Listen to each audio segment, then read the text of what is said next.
The entire upscale restaurant had fallen silent, save for the delicate spoon clinking against a glass. No one dared to speak. No one could look away from table 6, where the most powerful woman in the private healthcare industry had just risen abruptly from her seat, her face cold as steel. "Step away from my son. Right, now!" Amanda Price's voice rang out, slicing through the refined ambience like a razor-sharp blade. Her gaze swept over the black waiter crouching beside Noah, a 7-year-old boy with distant eyes and a private world no one had ever entered. Just minutes earlier, the boy had been screaming, slapping his head frantically, face pale with sensory overload. Diners nearby were beginning to express their discomfort. A few even suggested the restaurant should handle it. Then he appeared, the young waiter, with an eerily calm gaze, unafraid, unshaken. He quietly pulled a napkin from his pocket and sat beside the boy as if he were chatting with a long-time little friend. Without saying a word, he began to draw numbers: 7, 6, 5, 4, and strangely, Noah stopped screaming. He stared intently at the markings as if he'd just discovered a key that unlocked a door inside his mind that had remained shut for the past 2 years. Amanda didn't see the miracle. All she saw was a waiter overstepping, seated beside her son, a special child more precious than her entire fortune. "What gives you the right to touch my son?" She snapped, her eyes as cold and final as a verdict. The young man stood. He didn't defend himself, didn't panic. He said in a calm, warm voice, "The boy is using countdowns to self-regulate his nervous system. I was helping him visualize it better." His words brought the entire restaurant to a standstill. Noah the boy, a top-tier physician, had long given up on suddenly speaking. Barely above a whisper, yet unmistakably clear, "Mom, look, countdown helps me stay calm." Time seemed to freeze. That moment felt like the world had flipped on its head for Amanda. No one understood what had just occurred, but one thing was certain: that waiter was not ordinary. The napkin still lay on the table, numbers scribbled across it, symbols that seemed to contain something deeper than mathematics. Something Amanda could not and did not want to understand. Not now, not here. Through clenched teeth, she ordered the manager, "Remove him immediately, and make sure he never sets foot in this place again." The young man didn't argue. He quietly unfastened his apron, folded it neatly, then leaned down to speak to Noah with a tenderness no one expected from someone they assumed was just a waiter.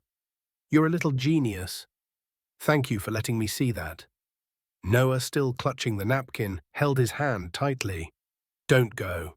That tiny hand, and yet it struck something in Amanda's heart. A strange, sharp ache. A feeling she had buried long ago, the day she chose power over emotion. Before exiting the restaurant, the young man turned back and placed a small business card beside the napkin. Amanda glanced at it briefly, then clenched her hand tightly around it, as if instinctively hiding it before anyone else could see. Just a few lines: "Dr. Elijah Reed, Ph.D., in behavioral neuroscience, specialist in nonverbal communication, developmental disorders." That night, Amanda couldn't sleep. She sat alone in her grand estate next to Noah, who had slipped back into his usual silence. But this time, something in his eyes had changed. He stared at the napkin intently, as if revisiting a secret no one had ever taught him, no one had ever noticed. Amanda looked at the card again. A part of her wanted to tear it up, to erase the unnerving sense of lost control. But another part of her that she didn't want to admit existed, and she wanted to know more about the young man. Why would someone like him work as a waiter? Why did he understand sensory regulation techniques better than the international specialists she had paid hundreds of thousands of dollars to consult? And most importantly, how did he know her full name, know Noah had sensory processing disorder, and know exactly what to do before anyone else could even react? Amanda opened her laptop. She had never needed to search for anyone before. People always came to her wanting something, but with Elijah, everything was reversed. A simple search, and the result hit her like the second blade of the day.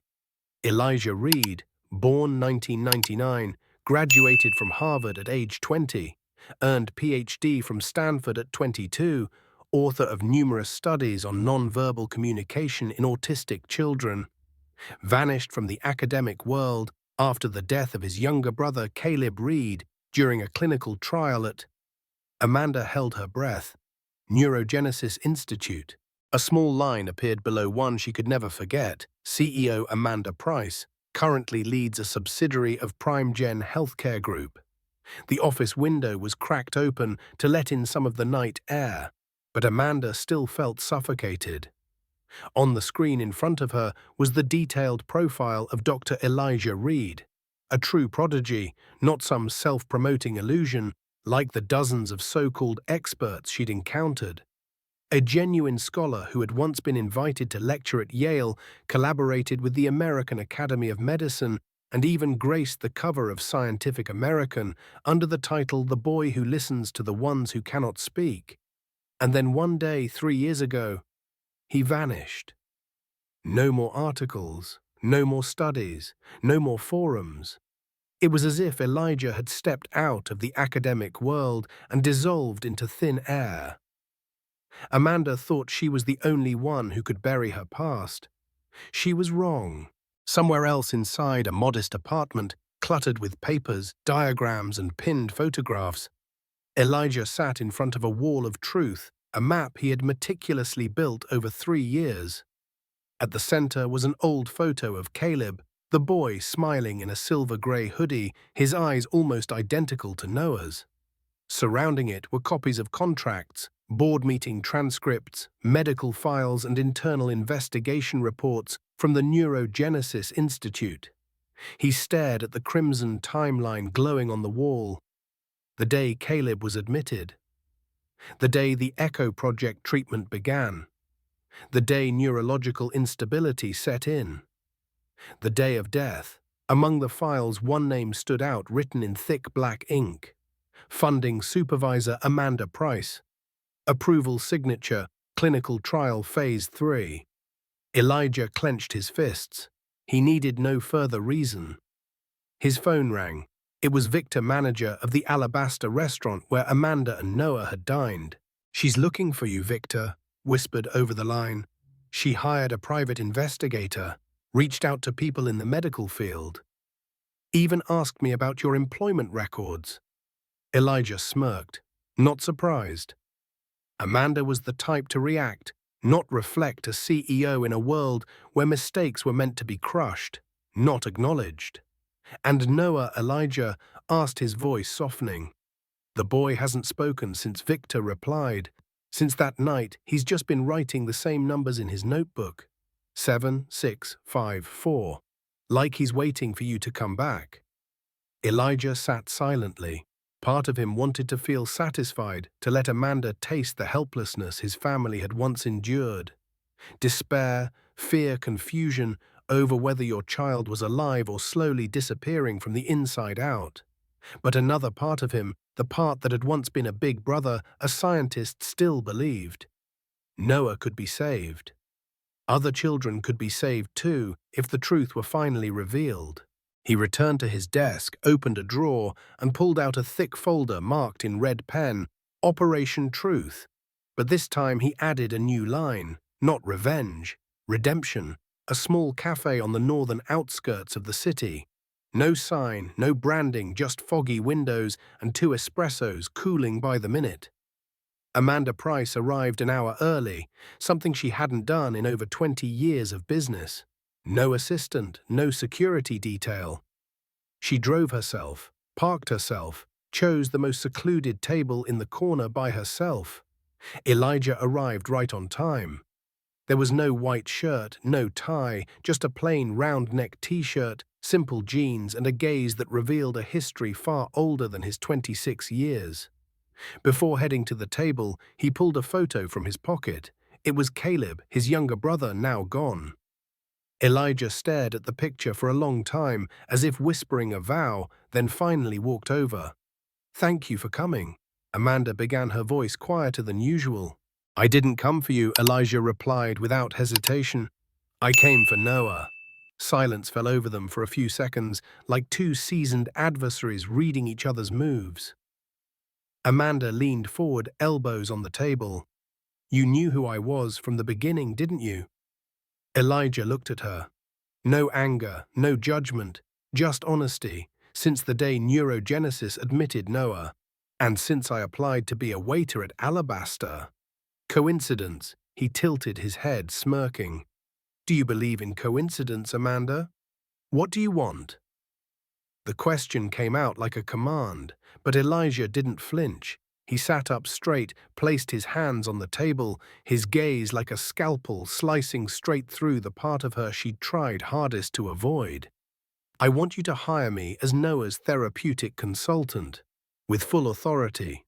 I want access to all medical records, research and neurological data related to the treatment being used on him at neurogenesis. I want the power to halt or modify any interventions immediately." Amanda let out a scoff. She slipped back into businesswoman mode for the first time during their meeting. "Why should I trust someone who vanished from the medical field? Someone whose own brother died in the same experimental program my son is now enrolled in?" Elijah leaned in, his voice low, but each word struck like a hammer, "because I'm the only one who sees what everyone else is ignoring." At the restaurant, when everyone saw a meltdown, I saw a child desperately trying to be heard. Amanda didn't speak. Her eyes blinked slowly. Elijah continued. "The numbers Noah drew weren't just a countdown. They were code, a signal, a system he developed to keep his brain from collapsing under the side effects of the Echo protocol. That boy is a genius. And you're letting an experimental program destroy his brain." Amanda sat in silence for a long time. She had never been cornered like this by politicians or corporate boards, and certainly not by a 26-year-old dressed like an intern. But this time, she had no rebuttal, not because Elijah was powerful, but because he was right. She stood, picked up her purse, her face still unreadable. Just before walking away, she said, "My driver will bring a contract to your home tomorrow morning." Then she paused, turned back, for the first time revealing a flicker of unguarded truth. "But if all of this is about revenge, consider this a warning. Even if it costs me everything I own, I'll ensure you have nowhere to hide." Elijah watched her leave. He didn't respond, didn't move. He opened his hand only after she vanished, revealing a tiny voice recorder still blinking red. The game had begun. And at the center of this chessboard, it wasn't Amanda. It wasn't Elijah. It was a little boy named Noah, just pulled back from the brink, and still unaware that he might be the key to a powerful truth to bring down an entire empire. 3 weeks after the fateful meeting, Amanda Price's cold, silent mansion began to change in subtle ways, the first of which was a voice. Not her assistants, not her security teams, not her therapists, but the softest of voices, Noah's. "I don't like that light," the boy said, pointing toward the living room lamp. "The flickering, it scrambles me." Amanda froze in place, not because her son had spoken, but because for the first time Noah had expressed a feeling in words. Clear, complete, not repetitive. She looked out the window. Elijah was sitting in the garden, not looking at her, just calmly observing from a distance, flipping through a notebook filled with Noah's symbols, as if he knew this moment would come. And he was right, it had. Extraordinary progress. The following week, Noah spoke complete sentences, dressed himself, began using mathematical symbols to describe emotions. 3 times 2 is 6. 6 feels safe, he explained to Elijah. They both laughed, and Amanda could only watch like an outsider witnessing her son return from an unnamed place. Something felt off. But just as gratitude began to bloom inside her, an old fear returned, this time in a more precise shape. Dr. Clara Jensen, her longtime friend and Noah's neurologist since he was a toddler, suddenly stopped visiting. No more check-ins, no more casual coffee chats, just a few short messages, some deflected calls. Amanda sensed something was wrong.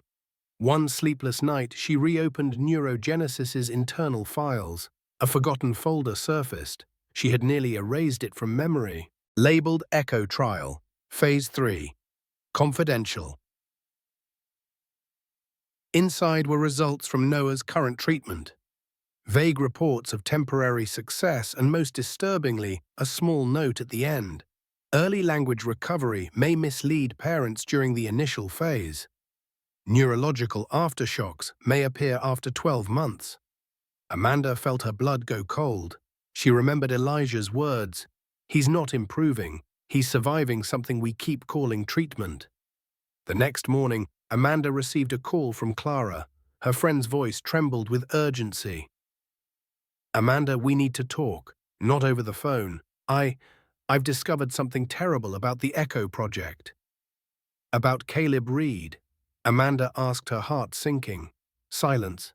Then Clara spoke slowly, as if peeling layers off a painful truth, not just about Caleb. About Noah, too. At that exact moment, the final red threads had been pinned to the information wall in Elijah's apartment. At the center is Caleb's photo. Beside it, Noah's. And now, in the top corner, a new fax sent anonymously from inside Neurogenesis. Elijah didn't smile, didn't celebrate. He closed his eyes and whispered, "It's time. Noah." 10:14 a.m. Amanda had just wrapped up a leadership meeting at Collins Tower when her private line rang with an internal call from the mansion.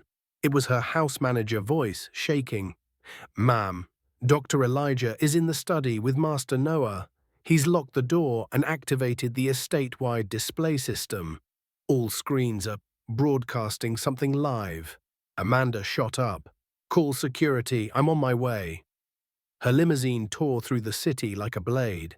Her eyes stayed fixed on the screen, the mansion's security feed where Elijah now sat facing the camera, calm to eeriness. Beside him was Noah, smiling and waving. "Good morning, Amanda." Elijah began, his voice echoing clearly through every speaker in the estate. "I assume you're on your way home. Don't worry, Noah is safe. And more than that, he is free today for the first time." Every TV, tablet, and bright display in the mansion switched to the live feed.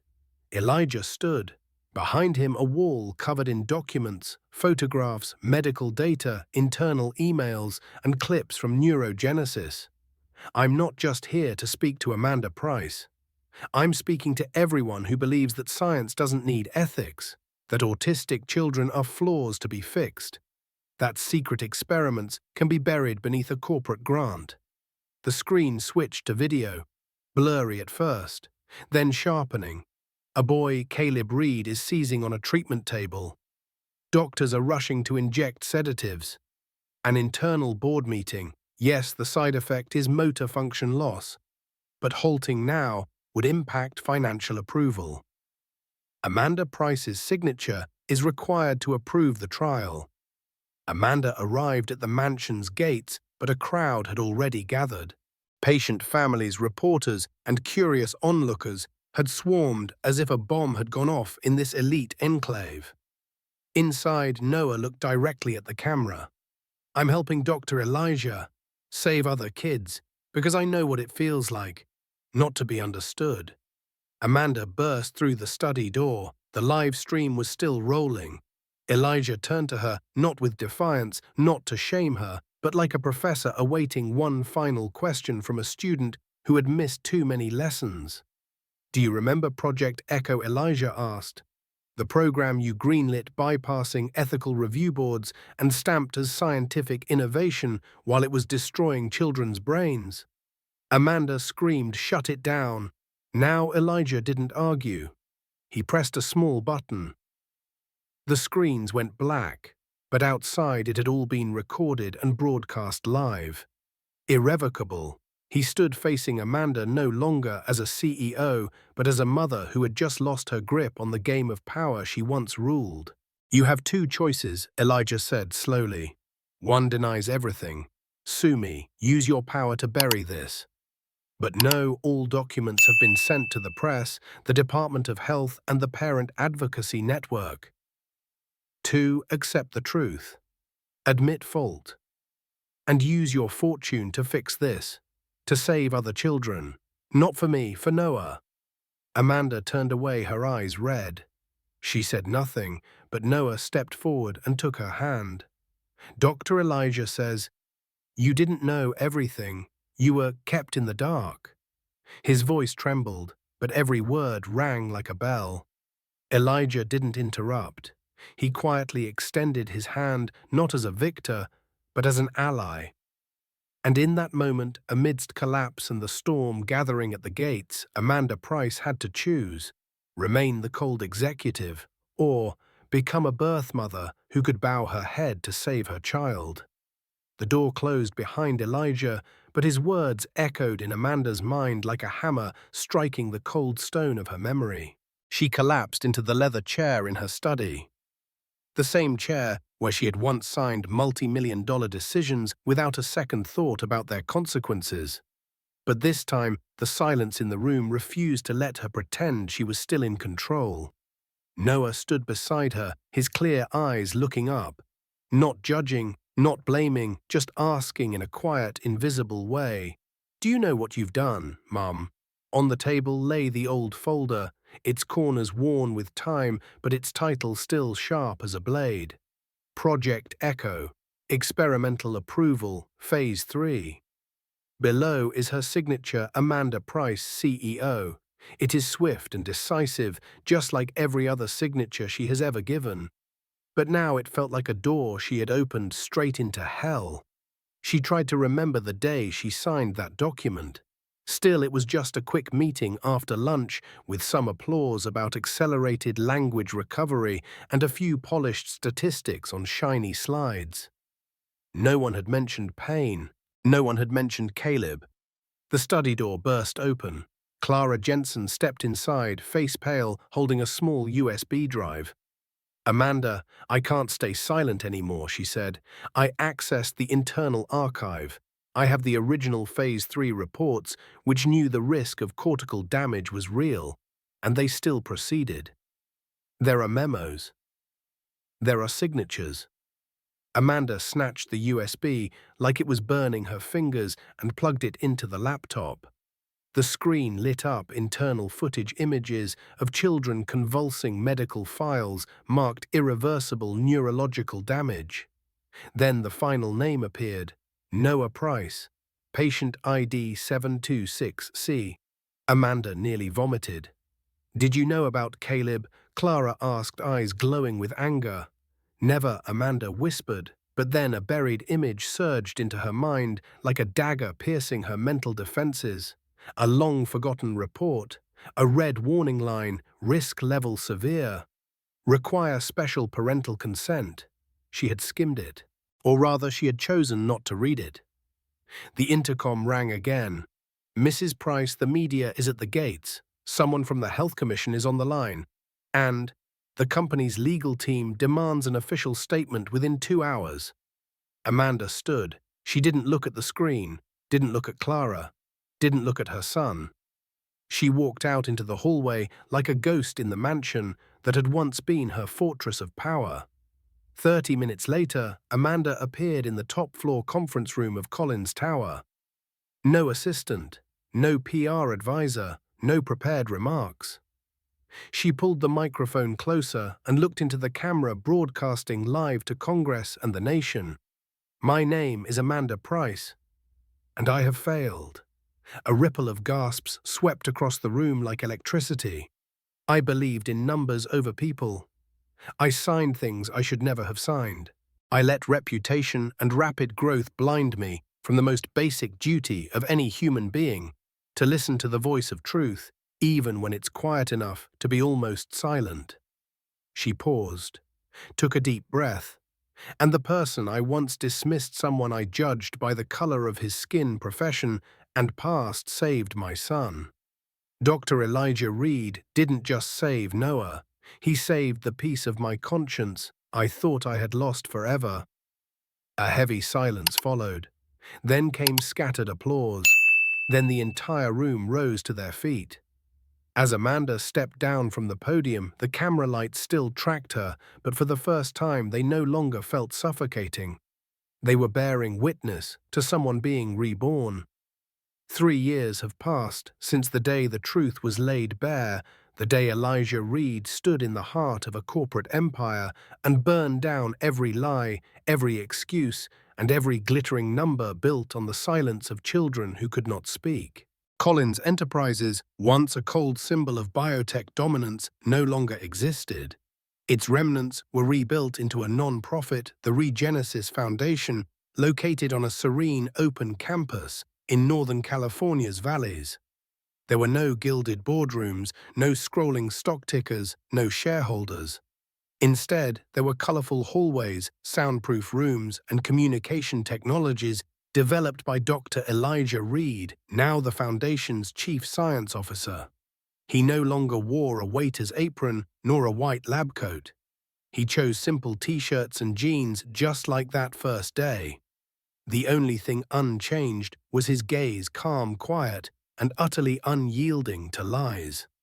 Now 10 years old, Noah played in the yard with other children.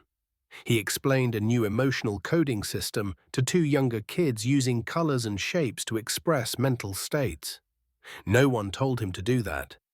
It was a language he had created himself that the world had once tried to silence. Amanda stepped out of the main building, holding 2 cups of coffee.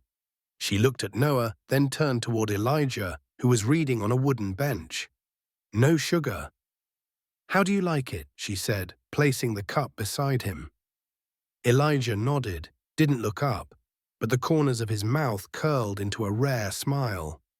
Back then, Amanda said, her voice not proud, but awakened. If someone had told me I'd end up working for a non-profit, spending most of my wealth to treat children I used to manage like investment projects, I would have laughed in their face. And now Elijah asked. Amanda looked at Noah, her eyes softening. "Now I just wish I'd woken up sooner." They walked into the main auditorium together, where over 200 families waited for the official launch of the Echo Reversal Protocol, a neurological recovery method born from the mistakes of the past. Amanda stepped onto the stage. No script, no pre-written speech. "When I lost my way, life sent me someone who seemed small, a waiter I once thought unworthy of my attention. And a child who couldn't speak turned out to be the only one truly trying to say something in silence. I can't undo the wrongs I committed, but I can take full responsibility for them." She turned toward Elijah. "And I know now I'm not doing it alone." The applause wasn't loud, but it was real, not for eloquence, but for change. The entire hall stood as Noah walked onto the stage, holding a sheet of paper. Not a code, not a chart, just a simple drawing, 3 people holding hands. He handed it to his mother. "I call it family," he said. Amanda looked at Elijah. He nodded slightly. Nothing needed to be said, because some things are enough to understand. That day they didn't destroy an empire, they transformed it into what it was always meant to be. A place where children are seen, heard, and healed, not with money, but with the courage of adults willing to admit they were wrong. They sat on the central steps as the sun set over the valley. Amanda held her son's hand. The boy leaned against her shoulder, eyes closed, his small fingers tapping to a familiar rhythm. Elijah sat beside them, eyes gazing into the distance. No one spoke, but in that moment a new chapter had truly begun.